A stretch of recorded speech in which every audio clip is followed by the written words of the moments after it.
Welcome to another episode of Safe Space where we talk about relationship, love, bonding, marriage, and you. Yes, you, because you can send us your story and we'll read your story and keep you anonymous.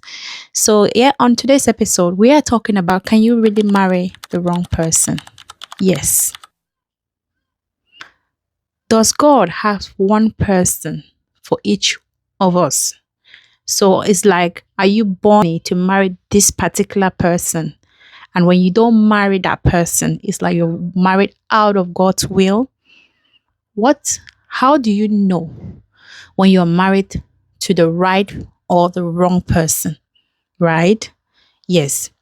Marriage is a very honorable thing. Don't let anyone deceive you. It's beautiful. It's lovely. It's fulfilling. Yes, marriage is an accomplishment when you marry the right person. But the question now is, do we have that specific person that if we are not married to, it feels like some people call it soulmate, right? You only have one soul. So if you have a soulmate, it means you have one person that you're tied to. So if we miss that person, does it mean we will never get married to the right people? And what qualifies us to marry the right or wrong person? So yeah, I have some few notes. Before you marry, there are things that you need to list down to know if you're compatible with this person. Do they think like me? Do they like the same things I like? Do we eat pleasures the same? Some people like to stay at home. Some people like to go out. Some people that's compatibility, right? And some people will say, oh, when the moment I saw him, there was this butterfly in my stomach. That's chemistry. You just see somebody. It's just like you've known the person forever. That poof, your brain just blows off. You just want to be with that person no matter what.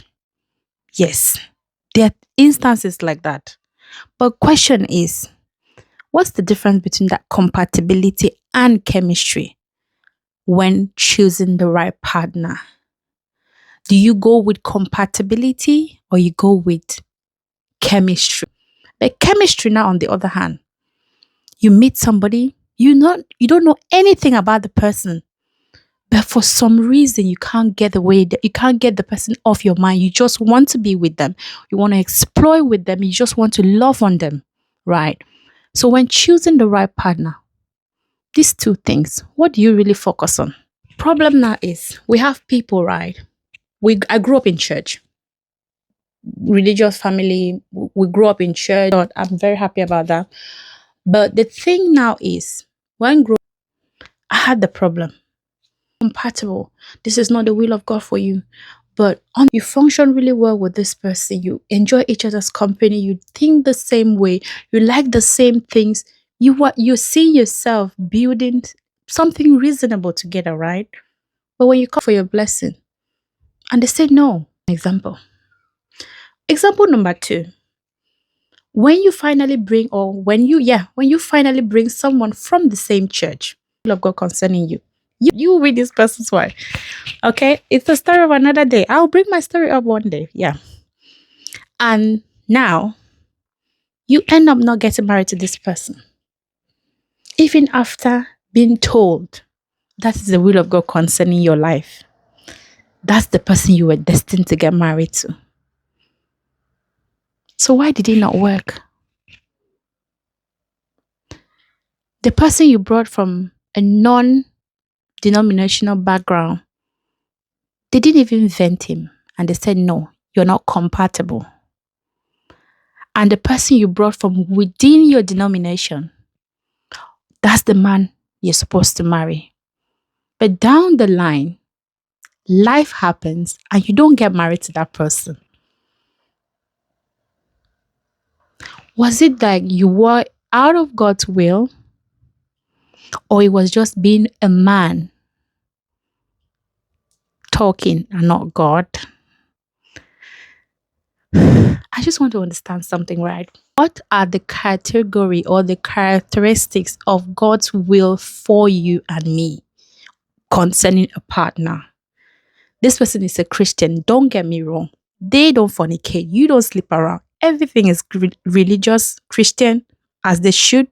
But the difference is, but you were told that's not your partner. You are not compatible with that person, or you are not so tired with that person. You meet another Christian, confirmation, that's your husband. But life happens. You end up not getting married to the person. What is that?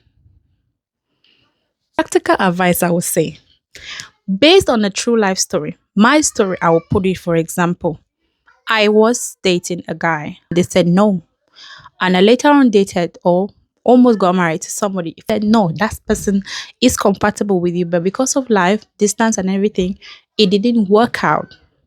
And now, happily married with somebody I met years down the line. Me, I will not trade this marriage for anything. When you are choosing a life partner, choose one in accordance to the will of God for you. You know yourself more than your pastor. You know yourself more than anyone else. If this man is humble, God fearing, caring, you're not choosing only for yourself, you're choosing a father for your children. Yes. So when you're choosing a husband, are you able to stay with him? Can you tolerate him? There are some days that you wake up and like, how did I even get here? And there are some days that, oh, the friendship is the only thing that sustains your marriage. So please, before you choose a or husband or wife, do you first of all have friendship? Are they first of all your friends? Are you friends with them before you are in love with them? Because trust me, some days love is not enough. Yes.